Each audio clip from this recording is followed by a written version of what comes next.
मित्रांनो, शालिनी भक्तिसागरमध्ये तुमचे मनपूर्वक स्वागत आहे। तर मित्रांनो, आज आपण या व्हिडिओच्या माध्यमाने ऐकणार आहोत श्री नर्मदा पुराण। तर नर्मदा पुराण, विशाला नदीची उत्पत्ती कशी झाली, विशाला नदी कशी उत्पन्न झाली, ते आपण आज या व्हिडिओच्या माध्यमाने ऐकणार आहोत। जर कोणी चॅनलला नवीन आलं असेल तर लाल बटनवर सबस्क्राइब करा, ऑलवर क्लिक करा, जास्तीत जास्त जणांना शेअर करा। कुठून कोणत्या गावात तुम्ही माझा व्हिडिओ ऐकत आहोत, आपल्या गावाची कमेंट्स नक्की करा। शालिनी भक्तिसागर कथा हे माझे सेकंड चॅनल आहे, ते चॅनलला बी सबस्क्राइब करावे। श्री गणेशाय नमो नमः। विशाला नदीची उत्पत्ती। मुनिश्रेष्ठ श्री मार्कंड वदले, श्री गणेशाय नमो नमः। हर हर नर्मदे, हर हर नर्मदे, हर हर नर्मदे। यानंतर ती विशाला नदी जशी झाली त्यासंबंधी सांगा। मुनिश्रेष्ठ मार्कंड म्हणाले, यानंतर ती विशाला नदी जशी झाली त्यासंबंधी सांगेन। ती नदी जगात आश्चर्यकारक आणि सर्व पापांचा क्षय करणारी आहे। ब्रह्मदेवाचा मुख्य मानसपुत्र अग्निदेव, ज्यांना परम धार्मिक ऋषी वनी म्हणतात, स्वाहा नावाची दक्ष कन्या त्या अग्निदेवाची पत्नी होती। तेव्हा त्या स्वाहा पत्नीस मुख्य 3 पुत्र झाले, आवनीय अग्नी, दाक्षाग्नी व ग्राहपत्याग्नी। त्यांच्याद्वारे त्रैलोक्य धारण होते। ग्राहपती अग्नीतून पदक आणि शंकू नावाचे 2 पुत्र झाले। हे दोन्हीही श्रेष्ठ अग्नी आहेत। एकेकाळी नदी तटावर निवास करून महातपाचा आश्रय घेऊन मन वश करून शिवाय अतिशय सावधता बाळून अग्निदेवाने श्री शंकराची आराधना केली। 10,000 वर्षापर्यंत उग्र तप केले। तेव्हा प्रसन्न होऊन ऋषभध्वज महादेव त्याला म्हणाले, हे महाभाग्यशाली, तुझे मनवंचित जे असेल ते सांग, तुझी काय इच्छा आहे ते मला सांग। ते अति दुर्लभ असली तरी मी निसंदेह तुला वरदान देईन। अग्निदेवाने म्हटले, आपल्या कृपा प्रसादाने ही महाभाग्यवान श्री नर्मदा नदी 16 नद्या माझ्या धर्मपत्नी व्हाव्यात। भाग्यवान श्री नर्मदा आणि 16 नद्या माझ्या धर्मपत्नी व्हाव्यात असे अग्नीने सांगितले। त्या स्त्रियांमध्ये विचारधीन उत्तम पुत्रांना मी उत्पन्न करीन। श्री महादेव महेश्वर म्हणाले, हाच वर मला द्यावा। ईश्वर वदले, ठीक। याप्रमाणे वेदांतात प्रसिद्ध या श्रेष्ठ विशाल नेत्रवाले धिष्णी नावाच्या सर्व नद्या निसंशय तुझे पत्नी होतील। यज्ञात स्मरण केले जाणारे त्याचे अग्निरूप पुत्र होतील, जे प्रलयापर्यंत यज्ञात पूज्य आणि दीक्ष्ण नावाने सुप्रसिद्ध होतील। असे सांगून श्री महादेव तेथेच अंतर्धान पावले। नद्यांमध्ये सर्वात श्रेष्ठ सर्वात पवित्र श्री नर्मदा नदी त्या अग्नीची पत्नी झाली। कावेरी, कृष्णवनी, रेवा, यमुना, गोदावरी, उत्तसवा, झेलम, चंद्रभागा, इरावती, रावी, विपाक्षा, कौशकी, शरयू, शतरुद्रिका, शतलज, क्षिप्रा, सरस्वती, रुदनी व पावनी या 16 नद्या अग्निदेवाच्या पत्नी झाल्या। त्या महान तेजस्वी अग्नीने तेव्हा त्वरित स्वतःचा विभाग करून पतीच्या अभिचाराने श्री नर्मदा आदी दीक्ष्ण नावाच्या स्त्रियांमध्ये उत्पन्न झालेले सर्व पवित्र पुत्र दीक्ष्णप नावाने संबोधले जातात। हे राजा, त्यापैकी श्री नर्मदा पुत्र दीक्षित्र नावाने प्रसिद्ध झाला, जो पलवान आणि अप्रतिम रूपमान होता। त्यानंतर त्रैलोक्यात मयक तारक नावाने प्रसिद्ध देवासुराचे भयानक युद्ध झाले। तेथे मय आणि तार दैत्यांना आघाडीवर ठेवून महाभयंकर दैत्याद्वारा मारले गेलेले देवगण घाबरून भगवान श्री विष्णूंना शरण गेले। हे ऋषिकेश, या महासंकटात आमचे रक्षण करा। मय तार आदी साऱ्या दैत्यांचा संहार करा। असे सांगितल्यावर भगवानांनी दशदिशांना अवलोकन केले। तेव्हा अग्नी व वायूला प्रकट पाहिले। भगवान श्री विष्णूंनी बोलवल्यावर त्वरित अग्नी अगदी क्षणाभरात त्याच्या जवळ आले। दोघे देवादिदेव बुद्धिमान विष्णू समोर नतमस्तक झाले। भगवान विष्णूंनी अग्निरूप दीक्षितीला सांगितले, श्री नर्मदा पुत्र, या भयंकर असुरांना जाळून टाक। असे सांगताच अग्निदेव या वायुदेवांनी युद्धात मय तार आदी दैत्यांना जाळून टाकले। जळत असताना त्या सर्व दैत्यांनी शस्त्रांनी अग्नीला लपेटले। दिव्य अलौकिक अग्नी आणि सूर्यसमान शेकडो हजारो शस्त्रांनी त्यांना अग्नीला लपटले। अग्निदेवाने शस्त्रसमूहाने त्या भयंकर असुरांना जाळून टाकले। तेव्हा संपूर्ण जग वायूद्वारा ज्वाळांनी लपटल्यामुळे व्याकुळ झाले होते। अग्निज्वाळांनी लपटल्यामुळे जळत असणारे हजारो दैत्य पाताळ जलात प्रवेश करून लपून गेले। त्यानंतर श्री नर्मदा पुत्र अग्निकुमाराची सर्व देवांनी पूजा केली. सर्व स्वर्गात गेले. अतिशय तेजस्वी अग्नी घेरलेले श्री नर्मदा पुत्र शल्य घावासहित मातेला भेटण्यासाठी उत्सुक झाल्यावर त्वरित श्री नर्मदा मातेजवळ गेले. शस्त्र घावयुक्त पुत्राला पाहून पवित्र जलवाली श्री नर्मदा अत्यंत विस्मित होऊन उठली. प्रेमभावनेने वाहणाऱ्या दूधयुक्त स्तनवाल्या तिने त्याला दोन्ही हातांनी कुशीत घेतले आणि त्या शल्यसहित पुत्राला घेऊन कपिला नदीच्या कुंडात प्रविष्ट झाली. तिच्या पापनाशक कुंडात प्रवेश करता शल्यसहिताला क्षणभरात शल्यरहित केले. त्या कपिलाचे कल्याणकारी जल प्राप्त होताच दिशेंद्र शल्यरहित झाला. या कारणास्तव विद्वान तिला विशाला संबोधल्या जातात आणि एकाग्र चित्ताने जे अन्य तेथे स्नान करतात ते पापरूपी शल्यापासून मुक्त होऊन पवित्र होतात. अशा प्रकारे मरणोनंतर स्वर्गात जातात. हे प्रिय राजा, विशालाच्या उत्पत्तीचे कारण जे तुम्ही मला विचारले ते सर्वथा मी तुम्हाला सांगितले. असा हा स्कंद पुराणातील रेवाखंडाच्या पूर्व भागातील विशाला नदो उत्पत्तीचे वर्णन हा अध्याय होता, तर तो तुम्हाला ऐकवला. जो कोणी या अध्यायाचे श्रवण पठण करतो सर्व पापांपासून मुक्त होऊन तो पवित्र स्वर्गामध्ये वास करतो आणि खूप वर्षापर्यंत त्याला स्वर्गाची प्राप्ती होते. विशालचा संगम महात्म्य वर्णन. श्री मुनिश्रेष्ठ श्री मार्कंडेय म्हणाले, हे राजा, तेथे संगमामध्ये जे परमभक्तीने प्राण सोडतात ते मरणोनंतर परमगतीला जातात आणि सनेस्त अमरेश्वराला जाऊन सर्व संकल्प तेजून प्राण सोडणारे निश्चित स्वर्गामध्ये वास करतात. अमरकंटक शैलराज गाठल्यावर स्वशरीर सोडणारा सूर्यासम तेजस्वी विमानाने अमरावतीत इंद्रनगरीत जातो.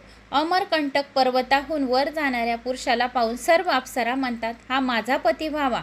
धर्म जाणणारे ज्ञानी सरस्वती जल गंगा जल समान असल्याचे सांगतात, परंतु नर्मदा तत्व जाणणारे महात्मा निसंदेह नर्मदाचे जल त्यापेक्षाही श्रेष्ठ मानतात. परम पुण्याईने निवास करणारे अनेक विद्याधर किन्नर आदी दृष्टीने श्री नर्मदा जल सर्वात श्रेष्ठ आणि पवित्र आहे. नर्मदा जल हातात घेता सर्व पाप जळून भस्म होते. नर्मदा जल डोक्यावर टाकल्यास सर्व पापांचा केलेल्याचा क्षय होतो आणि आपल्याला पुण्यफळाची प्राप्ती होते. नर्मदाचे जलाने आंघोळ केल्याने एक परिक्रमा प्राप्त केल्याचे आपल्याला पुण्यफळाची प्राप्ती होते आणि आपला आत्मा स्वच्छ निर्मळ होतो आणि परमेश्वर आपल्या आत्म्यामध्ये ध्यान करत राहतात. मस्तकावर श्री नर्मदा जल धारण करण्याचे स्थान देवराजाजवळ असते. हे राजा, तसे स्थान आपल्याला मिळते. जास्त बोलण्यात काही अर्थ नाही. हा भयंकर संसार सागर जो पुन्हा पाहू इच्छित नाही त्याने नर्मदाचे सदन सेवन करावे. त्रैलोक्यात या महापवित्र मातेचे निस्ते नर्मदा मातेचे स्मरण केल्याने सर्व पापांचे क्षय होते. हिच्या जवळपास कुठेही असलेल्या मृत प्राण्याला ईश्वराच्या गणराज रूपात उत्तम गती मिळते. जो कोणी नर्मदाच्या तटाच्या आजूबाजू कोणी मृत पावतो तर त्याला गणराज रूपामध्ये उत्तम गती मिळते, स्वर्गाची प्राप्ती मिळते. ही अनेक यज्ञ संस्थांनी युक्त आहे. हिचे असे कोणतेही स्थान नाही जे तीर्थ नाही. जसे तुम्ही सांगितले तसे हिच्या तीरावर मरण पावणारे कोणीही तपस्वी अततपस्वी देवराजा समाज स्वर्गात जातात. राजश्रेष्ठ अशा प्रकारे कपिला व विशेला लोकाच्या कल्याणासाठी ईश्वराने उत्पन्न केलेले आहे. उपवास सहित जितेंद्रिय मनुष्य जिथे स्नान करून निसंशय अश्वमेघ यज्ञाचे पुण्यफळाची प्राप्ती करतो. हे राजा, त्या तीर्थास उपवास करणारा सर्व पापातून सर्वथा मुक्त होऊन शिवलोकामध्ये जातो. समुद्रापर्यंत पृथ्वी स्नान निदानाने जे फल मिळते ते विशालाचे महात्म्य ऐकल्याने आपल्याला विशालामध्ये स्नान केल्याचे पुण्यफळाची प्राप्ती होते. ही पुण्यरूपी नदी अत्यंत पवित्र आहे. आता पुन्हा जे विचारणार ते मी तुम्हाला सांगेल. असा हा पुराणातील श्री स्कंद पुराणातील रेवाखंडाच्या पूर्व भागातील विशालाच्या संगमच्या महात्म्याचे वर्णन मी तुम्हाला सांगितले. आता श्री नर्मदा संगम महात्म्य वर्णन सांगा. मुनिश्रेष्ठ श्री मार्कंडेय म्हणाले, माधांता नावाच्या नगरात श्री नर्मदाचा संगम कसा झाला आहे. जो जिथे जाऊन स्नान करेल, पितरांचे तर्पण करेल, तो विष्णू लोकात जाईल. भगवान श्री विष्णूने दैत्याला मारण्याच्या इच्छेने कराचे मर्दन करून चक्र ग्रहण केले. तेथे त्याच्या घामापासून श्रेष्ठ नदी निघाली. ती श्री नर्मदाशी संगम करूत निघाली आहे. तेथे स्नान केल्याने मनुष्य नर्मदामध्ये स्नान केल्याने मनुष्य अनेक पापांपासून मुक्त होतो. आणि मग मुनिश्रेष्ठ मार्कंडेय म्हणाले, राजश्रेष्ठ ओंकारेश्वर क्षेत्राच्या पूर्व भागामध्ये लोकविश्रित संगम आहे, जिथे नीलगंगाच्या श्री नर्मदाशी संयोग आलेला आहे. तेथे स्नान व जप केल्यास पृथ्वीवर कोणतेही कार्य अलभ्य नसते. 60,000 वर्ष मनुष्य नीलकंठपुरात निवास करतो. जो कोणी नर्मदाच्या तीरावर स्नान करतो, जप करतो, त्याला 60,000 वर्षापर्यंत नीलकंठपुरामध्ये वास करायला मिळते. श्राद्धामध्ये तीळ मिश्रित जलाने पित्राचे जर नर्मदा नदी जवळ तर्पण केल्यास मनुष्याला स्वतःसह 21 पिढ्यांचा उद्धार करतो. अशा या नर्मदाच्या जलाजवळ जर तुम्ही तर्पण केले पित्रांचे, तर 21 पिढ्या पित्र आपले उद्धारून जातात आणि पापरहित होतात, मोक्षाची प्राप्ती होते. मग नंतर राजा युधिष्ठिराने विचारले, ब्राह्मण श्रेष्ठ, आपण पूर्वी ज्वालेश्वर विषयी सुद्धा जे सांगितले होते ते ऋषी सिद्ध ऋषींनी पूजित ते पुण्य कसे असते? मुनिश्रेष्ठ मार्कंडे म्हणाले, ज्वालेश्वरपेक्षा श्रेष्ठ तीर्थ ना भूतकाळात झाले, या भविष्य काळात होईल. ते पुण्य भविष्य काळामध्ये होईल. हे पांडुनंदन, ज्वालेश्वराचे नुसते नामस्मरण बी केले, या नामस्मरण श्रवण पण केले, तरी पण आपल्या सर्व पापांचा नाश होतो. ज्वालेश्वराच्या उत्पत्ती संबंधी सांगतो ते तुम्ही ऐका. ज्वालेश्वराच्या उत्पत्तीचे संबंधीचे जर आपण ऐकले तर सर्व पर्वतसारखे पापे जळून भस्म होतात. यमयातना होत नाही. यमलोकमध्ये आपल्याला जाण्याची वेळ येत नाही. यमदूत आपल्याला हात लावत नाही, आपल्याला शिवाचे दूतच हात लावतात. आपल्याला नरक यातना होत नाही आणि आपण जिथे जाऊ तिथे आपल्याला यश, कीर्ती, मान सन्मान वाढेल. म्हणून पूर्वी सर्व ऋषी आणि इंद्रासहित सर्व देव असुरांकडे संतप्त झाले, अनेक वेळा नष्ट केले गेले. जंब व शुंभ यांना आघाडीला ठेवून बाणासूर आदी अनेक असुराद्वारा मारले गेले. तेव्हा सर्व देव श्री ब्रह्मदेवाला शरण गेले होते. पर्वताकार विमानांनी आणि हत्ती समान घोड्यांनी, तसेच पर्वतासम विशाल सिंह व्याघ्रांनी जुपलेल्या रथांनी, अन्य कासव मगरीवर स्वार होऊन काही पायी सुद्धा गेले. ज्या स्थानी अधार्मिक जाऊ शकत नाही तेथे दिव्य स्थान प्राप्त झाल्यावर देवांनी सर्व लोक कल्याणाकरता श्री ब्रह्मदेवाची स्तुती केली. जय, अजय, अमय, अभेद आणि संपुत्तिकारक कमल जन्मा देवश्रेष्ठा, आम्ही सर्व आपणा शरणांगत आलेलो आहोत. एकनिष्ठ देवाचे वचन ऐकून पितामह ब्रह्मदेव मेघासमान गंभीर वाणीने म्हणाले, देवांनो, तुम्ही सर्व येथे कसे आलात? तुम्ही सर्व उदास का आहे? तुम्ही सर्व कोणामुळे अवमानित झालेले आहात? त्वरित सांगा. देवांनी सांगितले, बाण नामक बलगर्भित महाबलवान असुर आहे, त्याने आमचे सर्व हरण करून घेतलेले आहे, धनरत्न वियोग केला आहे. देवांनी अभिव्यक्त केल्यावर लोकपितामह श्री ब्रह्मदेवाने ते बाणासूर नाशाच्या कर्तव्याचा विचार केला. पापी दानव सर्व देवांना अवैज्ञ आहेस. भगवान श्री शंकर सोडून ना मी ना भगवान विष्णू या देवांना त्रासातून मुक्त करू शकेल. आपण सर्व तेथे जाऊ. तेथे महादेव श्री शंकर आहेत, तेच आम्हा सर्वांचे रक्षक आहेत, अन्य कोणी नाही, असे सर्व देवांना सांगून वेदज्ञ श्रेष्ठ श्री ब्रह्मदेव विद्वान ब्राह्मणासह तेथे गेले आणि खूप सुंदर शब्दांनी त्यांनी परमेश्वर श्री शंकराची स्तुती केली. देव म्हणाले, हे देव देवेश्वर, आपला जय असो. उमादेवीसह अर्धनारी नटेश्वर रूपधारी आपला सुद्धा जय असो. अर्धनारी नटेश्वर नामस्मरण सुद्धा श्रवण केले तरी उमादेवी आपल्यावर प्रसन्न होतात. वृषासन महाभाऊ सुशंका भूषणधारी आपला जय जयकार असो. शूलधारी आपला जय जयकार असो. खटवांगधारी नमस्कार असो. हे भूतपती देवादिदेव महादेव आपला जय जयकार असो. हे दक्ष यज्ञ विनाशनी पंचाक्षर ओम नमः शिवाय पंचभूता रूप देव नमस्कार असो. वेद आपलेच वर्णन करतात. आपण ब्रह्मांडाची सदा उत्पत्ती, पालन व संहार करतात. आपणास नमस्कार असो. पृथ्वी, जल, तेज, वायू, आकाश, सूर्य, चंद्र, सोम याजी रूप अष्टमूर्ती सर्व पापांचे स्मरण करणारे हर हर महादेव. स्तुतीनुसार आपण सत्याचे स्मरण करतात. देव ब्राह्मण आपल्या पंचात्मक शरीराचे वर्णन करतात. सदोजातम वामदेवाय नमः. नमो अघोरोभ्याय नमः. ईशान्य सर्वविधो नमाय नमः. ओम तत्वपुरुषाय विद्महे. विस्तूर्ण सुवर्ण जाळ्यात आपण हंसामय अव्यक्त आवाज करतात. अशा प्रकारे मुनिगण श्री ब्रह्मदेव सुरासुर भगवान श्री शंकराची स्तुती झाली. शंकरांची सर्वांनी स्तुती केली. स्तुतीने प्रसन्न होऊन भगवान श्री शंकर म्हणाले, देव ब्राह्मणाचे स्वागत आहे. आज सुप्रभातवाली रात्र आहे. ताबडतोब सांगा आम्ही काय करावे? सुरासुरांना अन्य कोणी पूजनीय आहे? तुम्हाला काय दुःख आणि संताप आहे? तुम्हाला कोठून भय उपस्थित झाले आहे? महापुरुषांनो, तुमच्या मनात जे आहे ते सांगा. श्री रुद्रदेवाने असे सांगितले की निज शरीर दाखवत लज्जिता अवस्थेत मान खाली घालून उभे असलेल्या श्रेष्ठ देवांनी म्हटले, बलदर्पित महापराक्रमी बाण नावाचा विख्यात दानव आहे. त्या दानवांनी सहस्र वर्ष कठोर तप केले. त्याचे विशाल इच्छेनुसार चलित त्रिपुर आहे. त्याचे सर्व प्रबळ दानव त्रिपुरात निवास करतात. हे देवा, ते दानव दंडपाश, तलवार आदी शस्त्रांनी अधिकार गाजवत सर्व त्रैलोक्याला त्रास देत आहे. त्रिपुर दानवांनी सेवित चक्रासम फिरणारे, कधी दृश्य तर कधी अदृश्य रूपात मृततृष्ण समान आहेत. त्या गर्विष्ठ दानवाचे त्रिपुर जेथे उतरते तेथे देव, ब्राह्मण, गायी एवढेच नाही तर अन्य जीवही नष्ट होतात. जेथे ते त्रिपुर उतरते तेथे काहीच दिसत नाही. खूप नद्या, गावे, देश भस्मसात होतात. सोने, चांदी, मणी, मोती, सुंदर श्रीरत्न हे सर्व जोर जबस्तीने खेचून घेतात. हर हर महादेव. देवगण त्यांना शस्त्राने वास्त्राने असा जप करून दिवसा व रात्र कोणत्याही प्रकारे मारू शकत नाही. या वास्तव श्री महादेव, आपण या पुरांना भस्मसात करावे.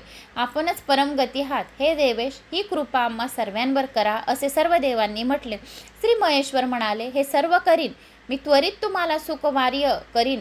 पण इंद्रादी सर्व देवांनी आश्वासन देऊन श्री शंकरांनी वीट आणलेल्या त्रिपुरासंबंधी विचार केला. मी या त्रिपुराचा नाश कसा करावा, त्यावर एक नारद सोडून अन्य कोणताच उपाय नाही.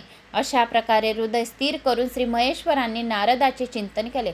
तत्क्षणी वायुसम सूक्ष्मगती महातपस्वी नारद मुनी तेथे उपस्थित झाले. कमंडलू हाती घेतले, त्रितंड हाती घेतले, ज्ञानी, योगपट, अक्षसूत्र तसेच छतयुक्त श्री जटाबंध अशा तेजस्वी श्री नारदाने श्री महादेवाला 3दा प्रदक्षिणा घालून साष्टांग नमस्कार केला.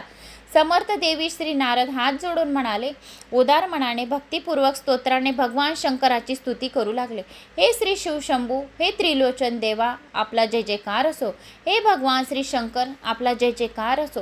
हे ईशान्य श्री रुद्रेश्वर, आपणास कोटी कोटी प्रणाम असो. आपण सर्वांचे स्वामी आहात, जगतकर्ता आहात, संहार करता आहात. आपण जगन्नाथ दुष्टाचे दमन करणार, काल विनाशका, देवाचे ईश, त्रयमूर्ती धारण करणारे सनातन देवा, आम्ही सर्वे आमची तुम्ही आपण रक्षा करावी. भवमूर्ती भावे, जगाचा अनिता भावक विनाशक हे भवरक्षक, मी आपली भक्ती करतो. माझी आठवण आपण कशासाठी केली, हे प्रभू आज्ञा द्या. मी आज कोणाचे चित्त व्याकुळ करू, आज पृथ्वीत कोण उतरेल, हे सर्व विजयी मी आज कोणात भांडण लावू. श्री नारद मुनीचे वचन ऐकून देवादिदेव नयन विकसित श्री महेश्वरांनी सांगितले, हे मुनिश्रेष्ठ, सदा कलहप्रिय श्री नारद, तुझे स्वागत आहे. हे विनावादन निपुण सनातन ब्रह्मपुत्रा नारद मुनी, सर्व लोक भयावह दानवराज बाणाचे जिथे महान त्रिपुर आहे तेथे तू त्वरित जा. तेथे पती देवता समान आणि स्त्रिया अप्सरा समान आहे. त्यांच्या तेजोने हे विशाल त्रिपुर फिरत असतात. हे ब्राह्मण श्रेष्ठ, सर्व उपायांनी कशाही प्रकारे त्याचे भेदन शक्य नाही. तू तेथे जाऊन विविध भेद मूलक धर्मांनी त्यांना सत्वर मोहित कर. श्री नारद मुनी म्हणाले, जे त्रिपुर इंद्रासहित देवद्वारा अनेक उपायांनी अभेद्य आहे ते आपल्या आज्ञेने विनाविलंब भेदतो. असे म्हणून हे राजा श्रेष्ठ, रिद्धी समुद्रांनी संपन्न शतयोजन पसरलेल्या त्या बाणाच्या त्रिपुरात श्री नारद गेले. अनेक उत्सवयुक्त विविध धातूमुळे विचित्र वर्णी अनेक भवानींनी शोभित विविध मंदिरांनी प्रकाशित द्वार, तोरण, गृहबह्य संयुक्त परकोट आणि खदकासहित विहिरी, तलाव तसेच देवमंदिरांनी युक्त हंस, करुडवा, पक्षी व कमळांनी सुशोभित विविध वनशोभा संपन्न अवेकविध पक्ष्यांचे किलबिलाटांनी शोभमयान बाणाचे उत्तम त्रिपुर होते. त्याच्या मध्यभागी अतिविशाल सप्त अंतर्गृह असलेले अत्यंत सुंदर नाना रंगांनी सुशोभित बाणांचे दिव्य भवन होते. मौक्तिक मालांनी शोभा संपन्न हिरे, वैद्वांनी अलंकृत सुवर्ण पट्ट्यांनी व्याप्त तळ रत्नभूमींनी भूषित, याशिवाय मंदोमत हत्तीचे दीर्घ श्वास, रतांना जुंपलेले घोड्यांचे किंकळणारे आवाज, स्त्रियांच्या निपुराच्या कर्णमधुर आवाजाने व्याप्त, खडक, तोमर, हाती असलेले अंकुश, बाण, अयोध्यासहित भयंकर रूपाच्या बलदर्वित दानवांनी युक्त ते भवन रक्षित होते. अशा गुणांनी पूर्ण दानवराज बाणाचे भवन कैलास शिखरासमान आणि इंद्रभवना समान होते. तेव्हा श्री नारद मुनी त्वरित त्या नगरीच्या समोर पोचले. क्षेत्रद्वारी जाऊन द्वारपालाला म्हणाले, हे महाबुद्धिमान राजकार्य विशारद द्वारपाल, तुम्ही अवलंब बाणाला जाऊन सांगा की श्री नारद मुनी द्वारी थांबले आहेत. श्री नारद मुनीच्या चरणांना वंदन करून त्यांनी तातडीने सभेमध्ये जाऊन दानवराज बाणाला म्हणाले. त्यावेळी त्याचे शरीर थरथरत होते, मुख हाताने झाकले गेले. सर्व वीर ऐकत असताना तो म्हणाला, देव, गंधर्व, यक्ष, किन्नर आदीने पूजित कलहप्रिय दुःखितांना प्रसन्न करण्यास श्री नारद मुनी द्वारी तिष्ठीत आलेले आहे. द्वारपालानाचे म्हणणे ऐकून दैत्यराज बाण विस्मयपूर्वक द्वारपालाला लगेच म्हणाला, तेजस्वी, दुःसह्य दुःख दूर करण्यास योग्य महाभाग्यवान ब्रह्मापुत्र श्री नारद मुनींना प्रवेश करू द्या. त्यांना बाहेर का थांबवले आहे? स्वामींचे वचन ऐकून द्वारपाल त्वरेने देवर्षी नारदांना आत घेऊन आले. देवपूजित श्री नारदाला आत आलेल्या पाहताच प्रसन्न मनाने एकाएकी उठून श्री श्रेष्ठ मुनींनी चरणांना वंदन केले. त्यांना विधीपूर्वक अर्घ्य, आसन आणि चरण प्रक्षालनार्थ जल देऊन त्यांची विधिवत पूजा केली. ते राज्य आणि स्वतःलाही समर्पित करू लागला. बाणासुराने स्वतः मुनींना कुशलते संबंधित विचारले. श्री नारद मुनी म्हणाले, धनुवंश वर्धन करणारे महाभाऊ, छान, शाब्बास. यावेळी त्रैलोक्यात तुम्ही सोडून कोण प्रशंसनीय आहे? हे धनुश्रेष्ठ, मी तुमच्याद्वारे परम उत्तम धन, रत्नयुक्त राज्य आणि तुमच्या शरीराने पूजित झालो. या प्रकारे कोण पूजा करेल? मला भोगाचे प्रयोजन नाही. रोग शोकरहित राज्याचा तू उपभोग घे. तुला पाहायला उत्सुक झाल्यामुळे मी इथे आलेलो आहे, असे नारदाने त्याला सांगितले. श्री महेश्वर देवाचे दर्शन कर. मी ऐकले आहे की तुमची पत्नी सुद्धा सती आहे. तिला भेटण्याच्या इच्छेने मी भ्रमण करत येथे आलो आहे. जर तुम्हाला हे योग्य वाटत असेल तर विना विलंब तिची भेट घेऊ द्या. श्री नारद मुनीचे वचन ऐकून अंतपुरात राहणाऱ्या दंडधारी गुणी वृंद कंचुकीला पाहून प्रसन्न चित्त राजाने गंभीर आवाजात आज्ञा केली. कंचुकी, तुम्ही निशंकपणे अंतपूर निवासी सर्वजण महादेवी पटराणीला श्री नारदाचे दर्शन घडवा. स्वामींच्या आज्ञेनुसार श्री नारद मुनीचा हात पकडून आत प्रवेश करून तिने महाराणीला निवेदन केले. श्री नारद मुनी आले आहेत. देवींनी श्री नारद मुनींना पाहताच त्यांच्या चरणांना वंदन करून सुवर्ण निर्मित श्रेष्ठ आसन व अर्घ्यपाद्य दिले. श्री नारद मुनी तिला उत्तम आशीर्वाद दिला. हे देवी, त्रैलोक्यात तुमच्या सम अन्य सुंदर पतिव्रता, शुद्ध आचरण, सत्य आणि पावित्र्ययुक्त स्त्री नाही, जिच्या प्रभावाने सदा त्रिपुर चक्र फिरत राहते. श्री नारद मुनीचे वचन ऐकून श्रेष्ठ धर्मधारी राणीने भक्तिपूर्वक ऋषींना धर्मतत्व विचारले. हे भगवान, मनुष्य लोकात देवता कोणत्या व्रतांनी प्रसन्न होतात? मनुष्य लोकामध्ये देवता, जो मनुष्य लोक आहे त्या मनुष्य लोकात देवता कोणत्या व्रतांनी प्रसन्न होतात हे मला सांगा. कोणते दान उत्तम आहे? कशाचे श्रेष्ठ फळ असते? विद्वानांनी श्री धर्मानुसार काही उपास सांगितले आहेत का, जे केल्याने पुण्यवान स्त्रिया स्वर्गात जातात? हे महात्मा, हे सर्व यथाविधी सांगावे, असे मी ऐकण्याचे इच्छुक आहे. तेव्हा श्री नारद मुनी म्हणाले, हे पटराणी, तुम्ही खूप चांगला प्रश्न जनकल्याणासाठी विचारला आहे. ते ऐकून सर्व स्त्रियांची धर्मवृद्धी होते. उपवास व दानाने पती व तसेच पुत्र वर्षवर्ती होतात. अखंड सौभाग्याची प्राप्ती होते. जे केल्याने बांधव आदर देतात त्यासंबंधी मी तुम्हाला सांगतो. स्त्री ज्या कर्माने दुर्भाग्यवती असून सौभाग्यवती होते आणि सौभाग्यवती असून दुर्भाग्यवती होते, पुत्रवती असून पुत्ररहित होते, पुत्रसहित होऊन पुत्ररहित होते, कन्या पती प्राप्त करते पण ती विनापती जीवन जगते. हे सर्व फळ केलेल्या व न केलेल्या कर्माचे असते. हे सुंदरी, तू ते ऐक.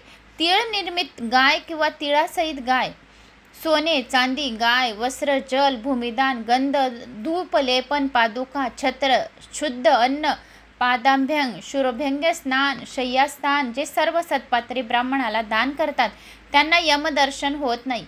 मग उडीद, दूध, तूप, मीठ, गूळ, औषध पाणी व पेय, शरबत, भूमिदान, ऊसाचा रस, तांदूळ, दापत्याला ललिता व्रताच्या दिवशी जर लाल वस्त्र व वस्तू सदाचारी रूप संपन्न गुणी योग्य ब्राह्मणाला जर दिले ललिता पंचमीच्या दिवशी, तर इहलोकात व परलोकात सौभाग्याची प्राप्ती होते.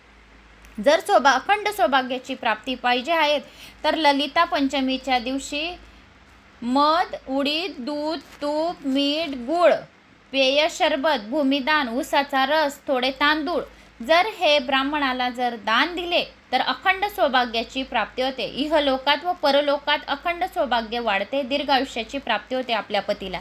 हे राणी, ज्या तिथीला हे द्यायला पाहिजे त्यासंबंधी मी तुम्हाला सांगतो. जी स्त्री प्रतिपदेला दिवसाच्या प्रथम भागात शुचिर्भूत होऊन अग्निदेव माझ्यावर प्रसन्न व्हावे असे म्हणून ब्राह्मणाला इंधन देते, हे राजप्रिय, तिला पुनर्जन्म तसेच 36 अंग प्रत्यंग सांध्यात कोणताही विकार किंवा संताप होत नाही.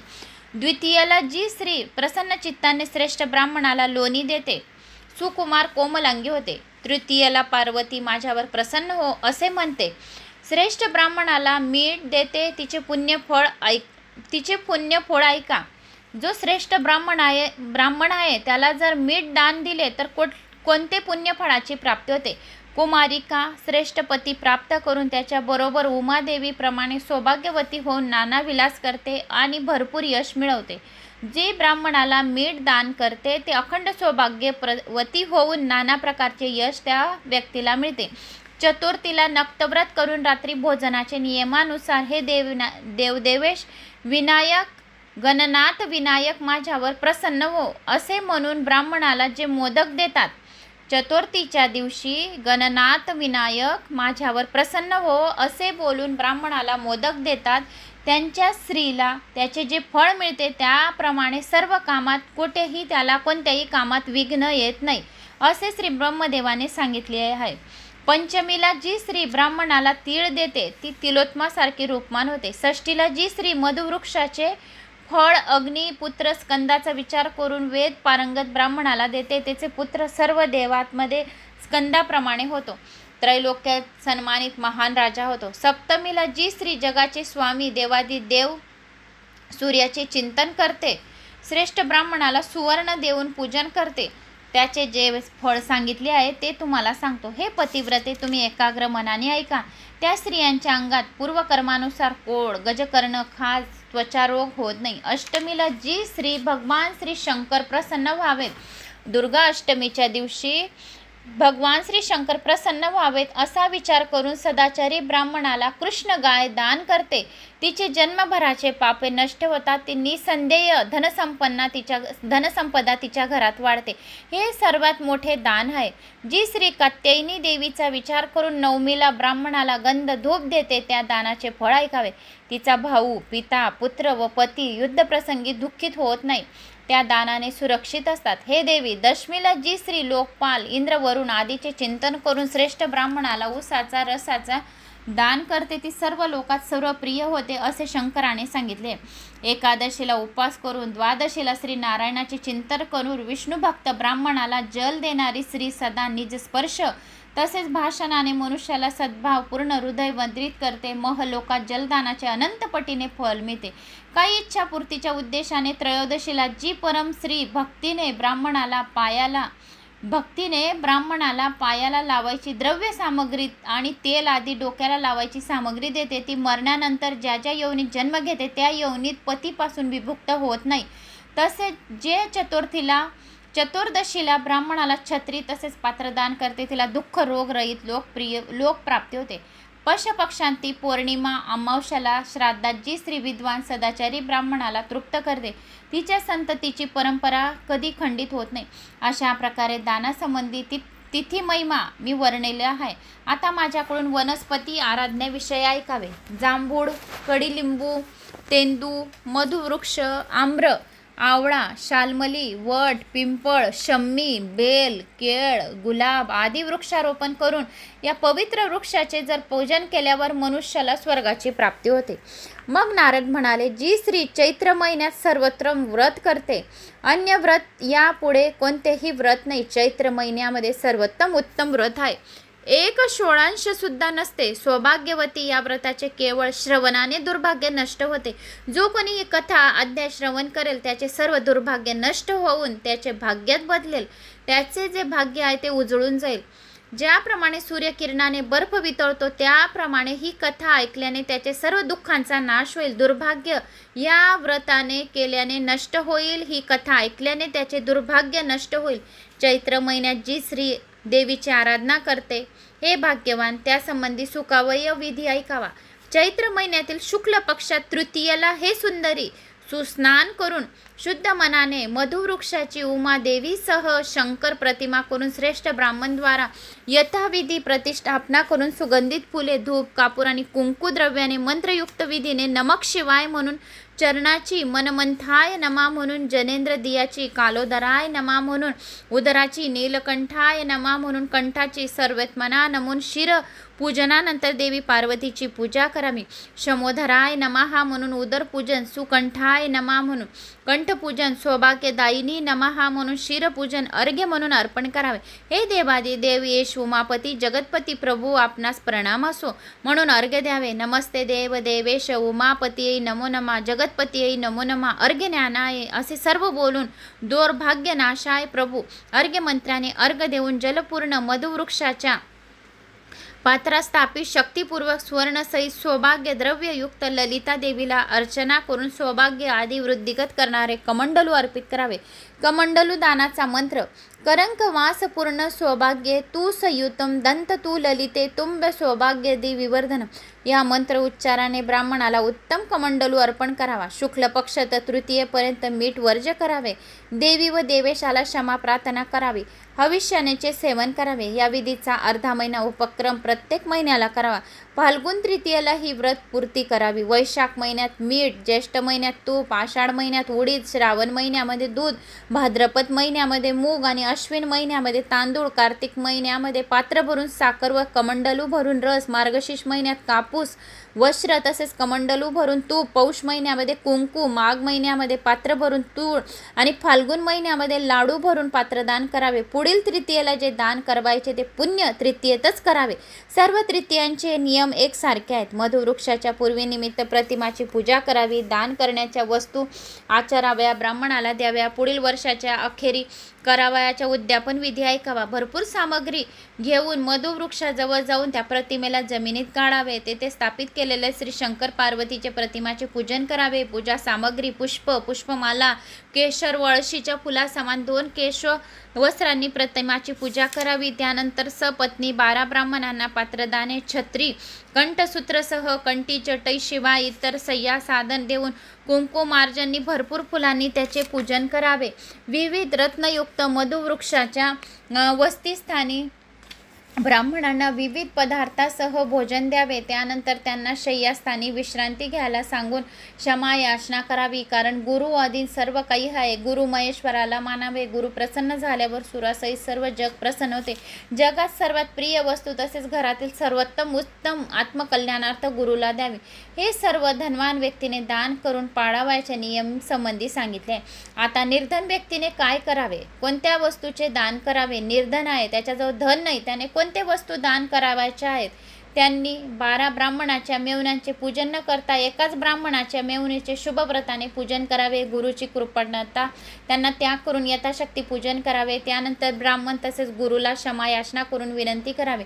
हे ललिता देवी, ज्याप्रमाणे शंभू महादेवापासून तू वेगळी होत नाहीस त्याप्रमाणे मला सुद्धा पतिपुत्राचा वियोग होऊ देऊ नकोस. या विधीने मधु तृतीयेला अनुष्ठान करून इंद्राणीने इंद्रपती उत्तम पुत्र प्राप्त केला. सर्व लोकात सौभाग्याने समृद्धी उत्तम सुख प्राप्त केले. या विधीने जी कुमारी व्रताचे आचरण करते ती उत्तम पती प्राप्त करते. जसा इंद्रिणीने इंद्र प्राप्त केला, दुर्भागी स्त्री या व्रत सौभाग्यवती होते, तसेच पुत्रवती होते. पुत्रवती स्त्री अक्षय सुखने अक्षय लोक प्राप्त करते. ती कधीही शोक अनुभवत नाही. तिचे अनेक जन्माचे दुर्भाग्य निश्चित नष्ट होते. जो कोणी ही कथा ऐकेल त्याचे अनेक जन्माचे दुर्भाग्य दूर होईल. मरणोनंतर स्वर्गाची प्राप्ती होईल. उमा बरोबर प्रसन्न राहील. उमादेवी त्यांच्यावर प्रसन्न राहील. काही शतकरोड कल्पापर्यंत इच्छेनुसार भोग भोगून पुन्हा इहलोकात जन्म घेऊन पार्थिव पती प्राप्त करते. ती सौभाग्यशालिनी रूपसंपन्न स्त्री उत्तम पुत्र जन्मास घालते. सर्व व्रतांमध्ये उत्तम व्रत मी कथन केले आहे. सौभाग्यशालिनी अखंड सौभाग्याचे व्रत आहे. तुमचे अन्य मनोरथ असल्यास त्यासंबंधी तुम्ही मला विचारा. असा हा स्कंद पुराणातील रेवाखंडाच्या मधु तृतीयेच्या व्रतविधान वर्णाचा अध्याय होता. तर तो मी तुम्हाला श्रवण करवला. तर तृतीया व्रत सर्वांनी करावे. तृतीया व्रत अश्विन तृतीया आणि चैत्र नवरात्रमधली तृतीया ह्या वर्षातून 2 तृतीया व्रत नक्की कराव्यात. जो कोणी तृतीया व्रत करतो अखंड सौभाग्याची प्राप्ती निश्चित होते. त्या स्त्रीला अखंड सौभाग्याची प्राप्ती निश्चित होते. मी जेव्हापासून शिव महापुराण वाचत आहे तेव्हापासून मी तृतीया व्रत करते. तर अखंड सौभाग्याची प्राप्ती होते. आपल्या पतीला दीर्घायुष्याची प्राप्ती होते. शुक्र ग्रह मजबूत होतो. म्हणून प्रत्येक महिलाने आपल्या पतीच्या दीर्घायुष्यासाठी, आपल्या मुलांच्या दीर्घायुष्यासाठी तृतीया व्रत नक्की करावे. तृतीया व्रत सकाळी लवकर उठून स्नान वगैरे करून स्वच्छ वस्त्रे घालावे. उमादेवीचे ध्यान करावे. उमापतीचे ध्यान करावे. दुपारी दूध फलार घ्यावा, गोडधोड घ्यायचं आणि रात्रीच्या वेळेस मुगाची डाळ पोळी तुम्ही खाऊ शकता. नाहीतर रात्री पण तुम्हाला दूध फलार घ्यायचा आहे. दोघी टाईम तुम्हाला चटणी मीठ नाही खायचं असेल तरी पण चालेल. ज्यांना दवाई वगैरे घ्यायची राहते, डायबिटीज आहे, शुगर आहे या BP पेशंट आहे, त्यांनी एक टाईम दूध फलार घ्या. रात्री मुगाची डाळ आणि पोळी खा बिना कांदा लसणची. तर तुम्ही हे तृतीया व्रत नक्की करा. नाही तर रात्री साबुदाणा खा. तर असे हे तृतीया व्रत वर्षातून 2च वेळा येतात, अश्विन तृतीया आणि चैत्र तृतीया. तर तुम्हाला हे अश्विनची तृतीयाचे व्रत गेले, पण आता हे चैत्र तृतीयाचे व्रत तुम्हाला करायचे आहे. तर चैत्र तृतीयाचे व्रत 31 मार्चच्या दिवशी येत आहे. तर 31 मार्चला सर्वांनी सोमवारी तृतीया व्रत पकडायचे आहे. अखंड सौभाग्यासाठी तुम्हाला हे व्रत करायचे आहे. प्रदोष कालावर पार्थिव शिवलिंगाची पूजा करून या कोणत्याही मंदिरात जाऊन भगवान शिवाची पूजा करावी. अशोक सुंदरीजवळ माता पार्वतीचे स्थान राहते. तेथे माता पार्वतीला हळद कुंकू तांदूळ अर्पण करून तिथला थोडा कुंकू आपल्या कपाळी भांगवर भरायचा, कपाळी लावायचा आणि अखंड सौभाग्याची कामना करावी. आपला पदर पसरावा आणि देवीला महादेवाला प्रार्थना करावी. जो पण मला जन्म भेटे, जेव्हा पण मला जन्म भेटे, पण अखंड सौभाग्यवती राहू दे. माझ्या पतीला दीर्घायुष्य मिळे आणि माझ्या पुत्रांना सुद्धा दीर्घायुष्य मिळे. जे जिथे जातील तिथे त्यांना यश कीर्ती मान सन्मान वाढू दे. खूप धनसंपदा राहू दे. विश्वाहून सर्वात मोठे माझे पतिदेव आणि माझा मुलगा राहू दे, असे तुम्हाला भोले महादेवाला प्रार्थना करायची आहे. तर 31 मार्च दिवस सोमवार तृतीया व्रत आहे. सर्वांनी तृतीया व्रत नक्की करायचे आहे. अखंड सौभाग्यासाठी तृतीया व्रत करायचे. शिव महापुराणामध्ये पण सांगितलेले आहे मी, आणि माझा स्पेशल शॉर्ट व्हिडिओ पण आला असेल. मी 15 दिवस अगोदर सांगून दिलेले होते तुम्हाला. स्वामींचा प्रकट दिवस सुद्धा आहे, त्या दिवशी 2-3 तिथे आलेले आहे. तर असा व्हिडिओ मी टाकला आहे. पण तृतीया व्रत 31 मार्चला अखंड सौभाग्यासाठी सर्वांनी करायचं आहे.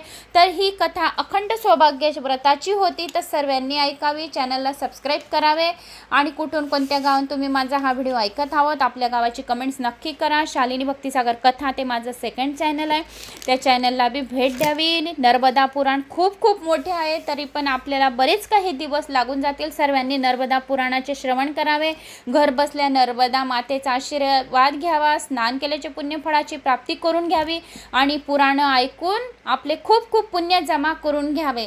व्हिडिओ आवडल्यास लाईक शेअर सबस्क्राईब नक्की करा. हर हर नर्मदे, हर हर नर्मदे, हर हर नर्मदे.